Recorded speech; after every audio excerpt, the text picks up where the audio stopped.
오늘 우리에게 주시는 하나님의 말씀은 신약성경 마태복음 26장 36절로 46절 말씀입니다. 신약성경 47면에 있는 말씀 마태복음 26장 36절로 46절까지 말씀을 제가 한 절, 여러분이 한 절 우리 교독하겠습니다. 이에 예수께서 제자들과 함께 겟세마네라 하는 곳에 이르러 제자들에게 이르시되 내가 저기 가서 기도할 동안에 너희는 여기 앉아 있으라 하시고 베드로와 세베대의 두 아들을 데리고 가실새 고민하고 슬퍼하사 이에 말씀하시되 내 마음이 매우 고민하여 죽게 되었으니 너희는 여기 머물러 나와 함께 깨어 있으라 하시고 조금 나아가사 얼굴을 땅에 대시고 엎드려 기도하여 이르시되 내 아버지여 만일 할만하시거든 이 잔을 내게서 지나가게 하옵소서.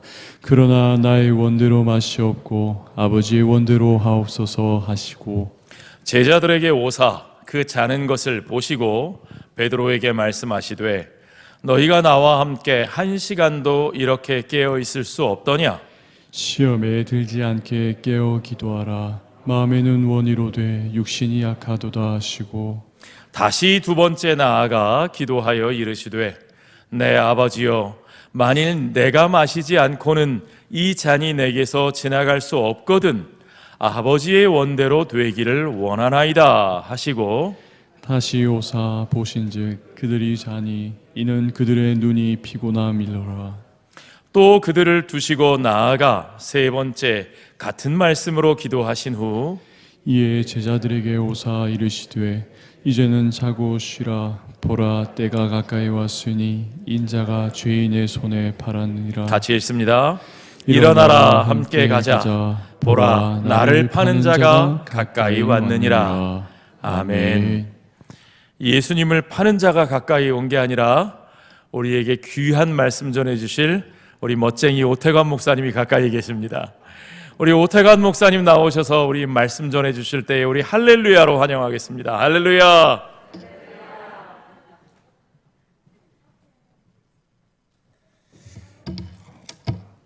너무나 숭고하게 잘생겼다 멋있다 해주셔서 감사합니다. 제가 기도하고 말씀 듣도록 하겠습니다. 하나님 아버지 참으로 감사합니다. 너무나 부족한 자들이 너무나 연약한 자들이 주님 앞에 서기 너무 부끄러운 자들이 이 시간 주님 앞에 앉아 있습니다. 하나님께서 말씀하여 주시고 깨닫는 은혜를 허락하여 주시어서 오늘 본문을 통해서 우리에게 주시고자 한 말씀을 깨닫게 하여 주시고 또 그 깨닫는 바대로 순종하는 우리의 삶이 되도록 은혜 베풀어 주시옵소서. 감사드리며 살아계신 예수님의 이름으로 기도합니다. 아멘. 죄송한데 오늘 성경구절 시작하기 전에 성경구절을 한 번 더 한 군데 찾아서 읽겠습니다. 창세기 2장 8절의 말씀입니다. 앞에 있으니까 우리 다 같이 한 목소리로 읽도록 하겠습니다. 여호와 하나님이 동방의 에덴의 동산을 창설하시고 그 지으신 사람을 거기 두시니라. 아멘. 왜 이 창세기를 읽었는지는 나중에 말씀을 듣다가 보면 아실 것입니다. 사람은 이름이 다 있습니다. 그죠? 저는 오태관이라는 사람입니다. 할아버지께서 지어주셨는데요. 오자는 오나라 오자에 클태자에 벼슬 관자입니다. 큰 벼슬을 해라고 지어주셨는데 제가 큰 벼슬은 아니고 하나님께 크게 쓰임받는 자가 되어서 더 이름값을 하고 있지 않나 생각을 듭니다. 호랑이는 죽어서 무엇을 남깁니까? 가죽을 남기고 사람은 죽어서 이름을 남기지요. 그런데 우리가 각자 제 이름을 소개했듯이 각자에게 이름이 있고 그 뜻이 다 있습니다. 그런데 우리 성경에 나오는 이름들도 다 그렇습니다. 구약의 이름들도 가만히 보시면 하나님의 예언적인 이름들도 굉장히 많습니다. 예를 들어서 아담과 하와의 첫째 아들이 무엇입니까? 이름이 가인이지요. 이 가인이라는 이름의 뜻은 친다는 뜻입니다. 친다. 가인은 친다는 뜻을 가지고 있고, 둘째 아들 아벨의 이름은 허무하다라는 뜻을 가지고 있습니다. 처음에 이 이름과 뜻을 보면 도대체 무슨 이름이, 이런 이름이 다 있나라는 생각이 들겠지만, 이 가인과 아벨의 사건을 보면 맞구나라는 생각이 들기도 합니다. 이 가인과 아벨의 이 이야기는 창세기 4장에 나오고 있는데요, 그때 보시면 정확히 그들의 이름대로 사건이 펼쳐지고 있습니다. 우리가 너무나 잘 아는 대로 가인과 아벨이 제사를 드렸는데, 하나님께서는 아벨의 제사는 받으시고 가인에 대하여는 하나님께서는 그 제물을 받지 않으셨습니다. 결국 그것이 시작이 되어서 가인은 자기도 드렸는데 왜 아벨의 제사만 받았는지 이해하지 못했습니다. 그리고 그 부분은 성경은 가인이 창세기 4장 5절의 말씀을 보면 몹시 분하여 안색이 변하였다라고 말씀을 하고 있습니다. 그 정도로 나는 최고의 것을 드렸는데, 본인이 생각하기에는 최고의 것을 드렸는데 왜 내 자손은 안 받았는지 몹시 분하고 얼굴색이 바뀔 정도로 화가 치밀어 오르고 나서 어떠한 사건이 벌어집니까? 4장 8절에 보면 동생을 쳐 죽임으로써 자신의 악한 뜻을 관찰하고야 합니다. 아벨의 입장에서 바라보면 자신은 하나님께 최고의 것을 드렸고 하나님께서 원하시는 제사를 드렸는데도 허무하게 형님한테 죽고 맙니다. 여기서 가인은 친다는 뜻을 그대로 표현을 하고 있고, 아벨은 허무하다는 뜻이 여기 나와 있습니다. 그러면 가인과 아벨 동생 누구입니까? 셋입니다. 셋이라는 이름은 대신한다는 뜻을 가지고 있습니다. 누구를 대신할까요? 아벨을 대신한다는 뜻이죠. 아벨을 대신하여 하나님께서 셋이라는 셋째 아들을 주셨는데요, 이렇듯 구약에서도 지어진 이름으로 비밀이 있는데, 그것이 바로 이름 속에는 그들의 삶의 내용과 예언적 요소가 이름 안에 있다는 것을 우리는 가인과 아벨을 통해서만으로도 알 수가 있습니다. 이것은 비단 사람 이름뿐만 아닙니다. 성경에는 두 가지의 동산이 있습니다. 구약에 에덴 동산이 나오고요, 신약에는 오늘 본문에 겟세마네 동산이 나옵니다.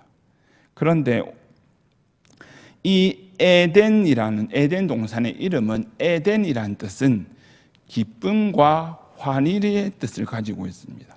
그리고 동산이란 것은 원어로서, 히브리어로서 간이란 이 단어에서 나와가지고 울타리를 친다는 이 가난이란 뜻에서 간이란 단어가 나왔고, 이게 울타리를 친다는 뜻을 가지고 있습니다. 그러면 이 울타리 안에 있어야만 참된 기쁨과 환희를 느낄 수 있다는 것이 바로 에덴 동산의 뜻입니다. 이 에덴 동산의 뜻만 보면 바로 울타리를 친 곳 안에 있을 때 기쁨과 환희가 있다는 것을 에덴 동산이라는 이름을 통해서 우리에게 가르쳐 주시고 있습니다. 에덴 동산이라는 곳을 떠나서는 하나님께서 주시려고 하시는 기쁨이 없다는 것입니다. 우리는 그러면 누구의 울타리 안에 있어야 되겠습니까? 예수 그리스도의 울타리 안에 있어야만 그 참된 기쁨과 환희를 느낄 수 있다는 것을 우리에게 말씀을 해주고 있습니다. 그런데 창세기에서도 마찬가지고 지금 우리가 살고 있는 이 세상에서도 마찬가지고, 그 울타리를 벗어나게 하기 위하여 사단 마귀가 늘 꼬십니다. 꾀입니다. 아니야, 그 벗어나도 돼. 선악과를 따먹어도 돼. 여기 말고 다른 데 더 좋은 기쁨이 있잖아 라고 계속 이야기를 합니다. 사람들은 워낙 귀가 얇은 동물이라 사람들의 말을 듣고 그 유혹에 빠질 때가 너무나 많다는 것입니다. 그런데 우리의 참된 기쁨과 환희, 그리고 나 자신을 생각을 해봤을 때도, 우리 스스로 생각을 해봤을 때도 내가 지금 하루하루를 살아가는 데 있어서 나의 기쁨과 환희를 예수 그리스도라는 울타리 안에 있을 때 참된 기쁨을 더 느끼고 있는지, 아니면 그것을 벗어나서 다른 곳에서 그 참된 기쁨과 환희를 찾으려고 하는지, 이 시간 한번 나 자신 스스로를 한번 되돌아보시기를 바랍니다. 하나님은 기쁨과 자유가 어디에 있는지 우리로금 알게 하시기 위해서 이 에덴 동산이라는 것을 창조하셨고, 그 에덴 동산에서 하나님과 늘 그것을 가르쳐 주시기 위해서 우리와 함께 하시고 싶어 하셨습니다. 그런데 아담과 하와는 하나님의 약속과 달리 선악과를 먹음으로써 에덴 동산에서는 쫓겨나고 하나님과의 관계에서는 멀어지고, 그리고 참된 기쁨과 환희를 잃어버리는 그러한 어마어마한 큰 일을 저지르고 말게 됩니다. 가인과 아벨도 한번 보십시오. 가인 역시 하나님의 말씀과 역행하는 행동을 하였고, 그리고 하나님을 염두하지 않고 다른 사람을 생각하지 않은, 동생마저도 생각하지 않는, 그러므로 동생을 죽이는 최초의 살인자가 됨으로써 가족들과도 함께 있지 못하고 유리하는 자가 된 것을 우리는 창세기 말씀을 통해서 잘 알 수가 있습니다. 그러면 에덴 동산이란 곳이 무슨 뜻인지 알았으면, 두 번째로 오늘 본문에서 읽은 우리는 무슨 동산이죠? 겟세마네 동산이 어떠한 곳인지 말씀을 통해서 나누고자 합니다. 겟세마네란 동산은, 겟세마네란 뜻은 기름을 짜는 틀을 뜻하고 있습니다. 기름을 짜는 틀. 이 동산 부근에는 감람나무가 많이 재배되었는데요, 감람나무의 기름을 짜기 위해서 착육이라고 해서 기름을 짜는 틀이 필요했는데, 그것에 유래되어서 감람산 서쪽, 지금의 겟세마네라는 이름을 지어졌다고 합니다. 기름을 짜는 틀을 한번 생각을 해보십시오. 우리가 참기름을 잘 먹으니까 참기름을 짤 때 한번 생각을 해보십시오. 어떤 물질을 그 틀 안에 넣어서 착유기로 쫙 기름을 짜내는 것인데, 예수님께서 바로 이 감람산에서 감람류가 짜듯이 기도하실 때 이 겟세마네 동산에서 온 힘을 다해서 땀이 핏방울이 될 때까지 짜내서 기도하신 곳이 바로 이 겟세마네 동산이라는 것입니다. 그것도 예수님께서 자신을 위해서 드린 것이 아닙니다. 기도를 자신을 위해서 그렇게 땀방울이 핏방울이 되도록 짜내신 것이 아니라, 수많은 죄인들을 위하여 예수님을 그렇게 드렸다는 것이 우리에게 참된 희생이 바로 이것이라는 것을 표본을 우리에게 보여주고 있는 것이 바로 이 겟세마네 동산의 기도입니다. 저는 오늘 이 본문을 읽고 다시 읽고 하면서 이런 묵상을 하게 되었습니다. 우리는 기름과 즙을 짜듯 일을 하지 않고 있지는 않는가? 이 땅에서 보내주신 것도 하나님의 뜻이고, 내가 이 자리에 서 있는 것도 하나님의 뜻이고 하나님의 계획이 있는데, 그렇다면 그 하나님의 계획을 이루기 위해서는 나 자신 또한 예수님께서 이 겟세마네 동산에서 기도를 짜듯이 하셨듯이 온 힘을 다해서 해야 되는 것이 우리의 삶의 자리가 아닌가 생각을 하면서도, 그렇게 살지 못하는 내 자신, 저의 자신을 또 돌아보게 되었다는 것입니다. 그리고 우리는 무슨 일을 해놓고도 예수님처럼 주님 뜻대로 되기 원합니다 라고 고백을 해야 되지만, 자그만 일을 해놓고도 누가 알아주진 않는지, 알아줬으면 하는 이 연약한 모습이라는 것을 또 깨닫게 하시는 본문이 바로 오늘 본문입니다. 또한 우리는 무슨 일을 해야 할 때마다, 무슨 기도를 드릴 때마다 주님의 뜻대로 되기를 원합니다.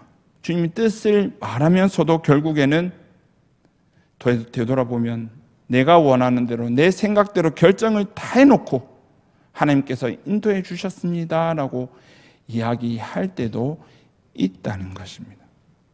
그래서 오늘 본문을 묵상을 하면서 하나님께 너무 죄송하고 연약한 저의 모습을 생각하니 하나님 앞에 머리를 못 들 정도로 너무 죄송한 마음이 들었습니다. 그런데 그렇게 연약하고 나밖에 모르고 하나님의 뜻인 양 내가 원하는 대로 행하고 이런 가운데 이런 연약한 모습이 있기 때문에 주님이 필요한 건 아닌가라는 믿음의 생각이 들면서도 연약한 모습 가운데 저와 함께하여 주시는, 우리와 함께하여 주시는 그 하나님께 감사드리는 귀한 기회가 되었습니다. 우리의 의지가 너무 강하다는 것은, 내 생각이 너무 많다는 것은, 내 삶의 방식이 내 삶에 너무 많다는 것은, 그 말을 반대로 하면 하나님께서 역사하실 여지가 없다는 것과 마찬가지입니다. 우리의 삶에 얼마나 주님의 역사하시는 삶을 살고 있는가는 내 자신을 한번 되돌아보면 너무나 잘 알게 됩니다. 나의 생각을 내려놓고 예수님처럼 하나님께서 원하시는 삶을 드리기 위해서, 하나님께서 원하시는 삶을 드리기 위해서 있는 대로 집을 짜내는 그러한 삶을 살고 있는가? 아니면 내 생각대로 내가 원하는 대로 되기를 원하면서 기도를 하고 있고 삶을 살아가고 있는가? 한번 자기 자신을 되돌아보면 역시 연약한 존재구나라는 것을 깨닫게 되는 것입니다. 그런데 이러한 연약한 모습과 반대로 오늘 본문에서의 예수님의 모습은 우리와 다르면서도 어떠한 기도가 참된 기도인지 롤 모델을 보여주실 뿐만 아니라 이렇게 살아야 됨을 우리에게도 말씀을 해주고 있습니다. 자신을 땀에 핏방울처럼 짜내면서 우리에게 교훈하시고 있는 것이 무엇인가? 그것은 우리의 뜻을 먼저 주님께 아뢰기는 아뢰지만, 그러나 그것을 고집하는 것이 아니라 오히려 하나님의 뜻과 우리의 뜻이 다를 경우에는 오히려 나의 뜻을 기꺼이 내려놓고 하나님의 뜻에 맞추기를 바라는 그것이 하나님의 심정을 헤아리는 성숙한 믿음을 가진 하나님의 백성이라는 것을 우리에게 말씀을 해주고 있습니다. 오늘 본문을 통해서 우리가 생각할 수 있습니다. 예수님은 일의 결과를 알고 계셨을까, 모르고 계셨을까? 예수님께서 십자가 지셨을 것을 알고 계셨을까요? 모르고 계셨을까요? 알고 계셨습니다. 알고 계심에도 불구하고 참 신이신 예수님께서 육체를 입고 이 땅에 오셨습니다. 모든 죄인을 대신하여 대속물로 희생제물로 자신이 십자가에 들어져야 한다는 피할 수 없는 절대적 약속 앞에 서야 한다는 사실을 누구보다 잘 알고 계시면서 이 땅에 오신 분이 바로 예수님이셨습니다. 그런데도 오늘 본문에서는 예수님께서는 자기의 뜻을 기도하셨습니다. 어떻게 해요? 하나님 아버지, 이 잔이 내게서 지나가게 해달라고 기도는 분명히 하셨습니다. 어떻게 보면 이 기도 내용을 보면 너무나 연약한 예수님의 모습이 보이는가 아닌가라는 생각이 들 수 있습니다. 죽음 앞에서도 굴하지 않았던 스데반 집사보다, 그리고 많은 제자보다 더 두려워하시는 모습처럼 비춰질 수도 있습니다. 그런데 예수님의 모습을 한번 보면 이 기도는 연약한 인간의 모습이 아니라 예수님의 지셔야 하는 십자가는 혼자만의 본인 스스로의 죄 때문이 아니라 온 인류의 죄를 지고 가셔야 했기 때문에 엄청난 무게였기 때문에 이 기도를 드릴 수밖에 없었습니다. 이 잔을, 이 고난의 잔을, 십자가의 잔을 지나갔으면 하는 소원을 드렸습니다. 그 십자가의 잔이라는 것은 다른 사람이 십자가를 지을 수 없는 십자가였고 예수님밖에 이 십자가를 질 수 없었기 때문에 그 무거운 짐을 하나님이 주님 지나가게 하시면 지나가실 수만 있으면 지나가게 해달라고 기도를 하셨던 것입니다. 한번 생각을 해보십시오. 아담 이후부터 시작된 모든 사람, 즉 예수님께서 오시는 그 재림 직전 한 사람까지 아우르는 모든 인류의 죄의 대가로 죽음이라는 이 고통을 예수님께서 대표하여 받으시는 이 고통이 얼마나 크셨겠습니까?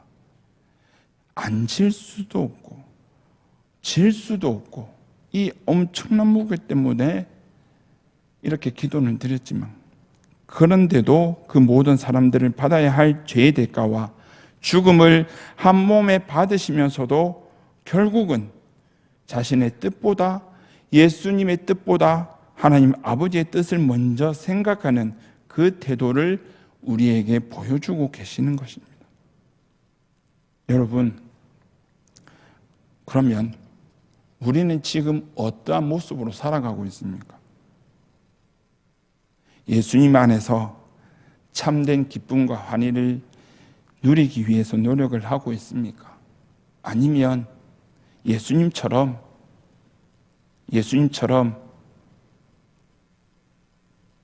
나의 뜻도 구하면서 나의 뜻이 하나님이 아니다 할 때 네, 알겠습니다. 내려놓고 오직 하나님의 뜻을 따르는 그러한 삶을 살고 계신지요? 오늘 첫 번째 말씀드린 이 에덴 동산에서는 하나님 어떻게 보면 실패한 동산입니다. 하나님의 약속과 뜻 앞에 자신의 의지를 굴복시키지 못하여 결국 자기의 뜻을 관철하는 곳이 바로 에덴 동산이었습니다.